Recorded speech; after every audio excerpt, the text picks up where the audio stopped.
ভারতের সাবেক প্রধানমন্ত্রী শেখ হাসিনা ১০০ দিন অতিক্রম করেছেন।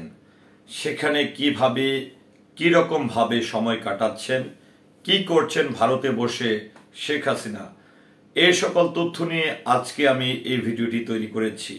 আমার হাতে এই মুহূর্তে আছে দৈনিক ইত্তেফাক পত্রিকা, যেখানে ভারতে ১০০ দিন অতিক্রম করেছেন বাংলাদেশের সাবেক প্রধানমন্ত্রী শেখ হাসিনা এবং সেখানে তিনি কি করছেন, কিভাবে সময় পার করছেন, কি অবস্থায় আছেন, এই সকল তথ্য নিয়ে এই গণমাধ্যমে এই সংবাদটি প্রকাশ করেছে, যা আমি আপনাদের সামনে উপস্থাপন করছি।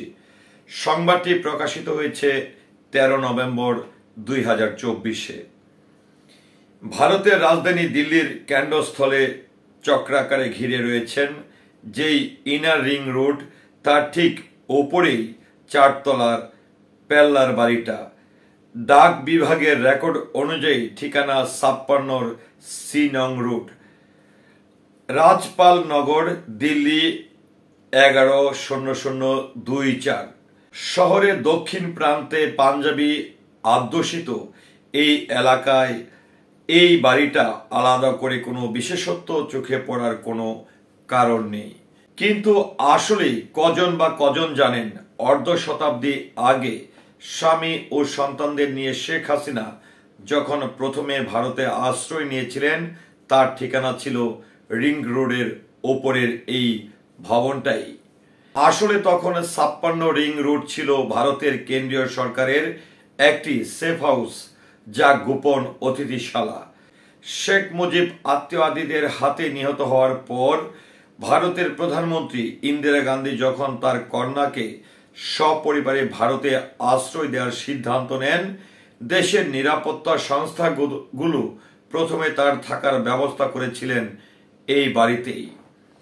পরে একাধিকবার হাত বদল হয়ে ওই ভবনটি এখন শহরের একটি সিমসাম ৪ তলা হোটেল রূপ নিয়েছেন। নাম হোটেল ডিপ্লোম্যাট রেসিডেন্সি। তবে সবচেয়ে মজার যে বিষয়টি হলো, রাজপথ নগরের এই এলাকাটি এখন দিল্লির IVF চিকিৎসা প্রধান হাবে পরিণত, যার সুবাদে বাংলাদেশ সহ বিশ্বের নানান দেশ থেকে হাজার হাজার নিঃসন্তান দম্পতি এখানে আসেন এবং দিনের পর দিন এখানকার হোটেল ও গেস্ট হাউসগুলোতে থাকেন। কিন্তু বাংলাদেশের এই মেডিকেল ট্যুরিস্টদের যারা এই বিশেষ হোটেলটিতে উঠেন, তাদের হয়তো কারোই জানা নেই তাদের দেশের সবচেয়ে বেশি সময় প্রধানমন্ত্রী থাকা শেখ হাসিনাও তার জীবনের চরম সংকটের মুহূর্তে এই একই ভবনে আশ্রয় পেয়েছিলেন। রাজপথ নগরের এই ঠিকানায় অবশ্য শেখ হাসিনা বা তার পরিবারকে খুব বেশি থাকতে হয়নি।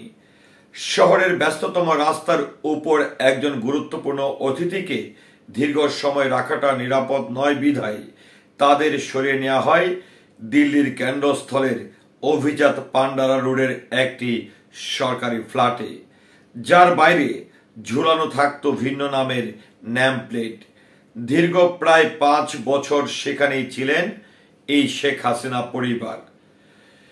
লাজপত নগরের সেই ভবনে এসে ওঠার ঠিক ৪৯ বছর বাদে বাংলাদেশ থেকে ক্ষমতাচ্যুত হয়ে শেখ হাসিনা যখন আরো একবার ভারতে এসে আশ্রয় নিলেন, তখন কিন্তু শহরের তার প্রথম ঠিকানা তিথি-নিথু হননি। আসলে আজ থেকে ঠিক ১০০ দিন আগে আগস্টের ৫ তারিখে চরম নাটকীয় পরিস্থিতিতে শেখ হাসিনা যখন ভারতে পা রাখেন, দিল্লির বিশাল ছিল তার এই আশাটা একেবারেই সাময়িক।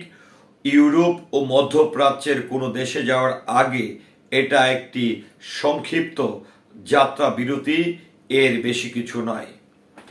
যে কোনো মুহূর্তে তৃতীয় কোনো দেশের উদ্দেশ্যে তিনি রওনা হয়ে যাবেন, এই ধারণা থেকে প্রথমে ২-৪ দিন তাকে ওর সঙ্গে বোন শেখ রেহানাকে রাখা হয়েছিল দিল্লির উপকণ্ঠে গাজিয়াবাদের হিন্ডোল বিমান ঘাঁটিতে টার্মিনাল বিল্ডিং এর, এই যেটি নিয়ন্ত্রণ ও পরিচালনার ভার দেশের বিমান বাহিনীর। কিন্তু চট করে শেখ হাসিনার তৃতীয় কোনো দেশে পাড়ি দেওয়ার সম্ভাবনা হচ্ছে না। এটা স্পষ্ট হয়ে ওঠার পর ভারত সরকার তাকে হিন্ডল থেকে সরিয়ে আনে দিল্লির কোনো গোপন ঠিকানায়। পরে তাকে হয়তো দিল্লির কাছাকাছি অন্য কোনো সুরক্ষিত ডেরাতে সরিয়ে নেওয়া হয়েছে, কিন্তু এ ব্যাপারে ভারত সরকার আজ পর্যন্ত কোনো তথ্যই প্রকাশ করেননি। কিন্তু লোকেশন যাই হোক, ভারতে তার পদার্পণের 100 দিনের মাথায় এসে এই প্রশ্নটা উঠে স্বাভাবিক যে এখন শেখ হাসিনাকে কিভাবে ও কি ধরনের নিরাপত্তা দেয়া হয়েছে, আর সেটার পেছনে কারণটাই বা কি। কিন্তু হোস্ট কান্ট্রি হিসাবে ভারত তাকে কোনো না কোনো কাজ না করার অনুরোধও জানিয়েছেন। দিল্লির একাধিক মন্ত্রণালয়ের শীর্ষ কর্মকর্তা ও ওয়াকিবহাল মহলের সঙ্গে কথাবার্তা বলে বিবিসি বাংলা এইসব প্রশ্নের যে উত্তর পেয়েছে এই প্রতিবেদনে থাকছে তারই সারাংশ। নিরাপত্তা প্রোটোকলটা কি ঠিক রকম? সরকারি পদমর্যাদা ও নিরাপত্তাগত ঝুঁকি বিবেচনায় ভারতের ভিভিআইপি বা বিভিন্ন ক্যাটাগরির নিরাপত্তা পেয়ে থাকেন, যার মধ্যে Z++ কেও সর্বোচ্চ বলে ধরা হয়।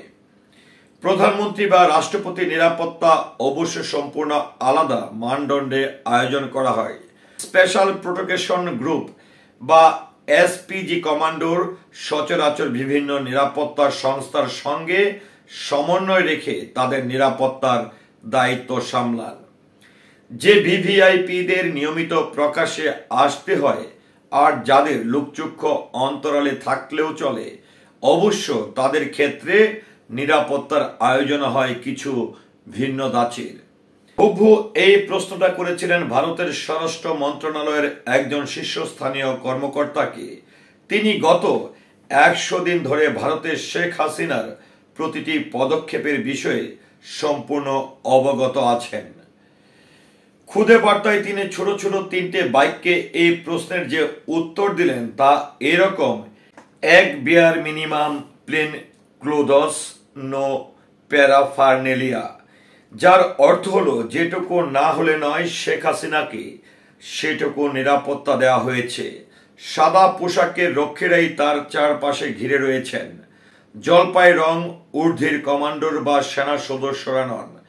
আর গোটা বিষয়টার মধ্যে কোনো আতিশয় বলা রাখা হয়নি, মানে ঢাকঢোল পিটিয়ে বা ঘটা করে তাকে কোনো নিরাপত্তা দেওয়া হচ্ছে না, বরং পুরো জিনিসটাকে খুব নিচু তারে বেঁধে রাখা হয়েছে।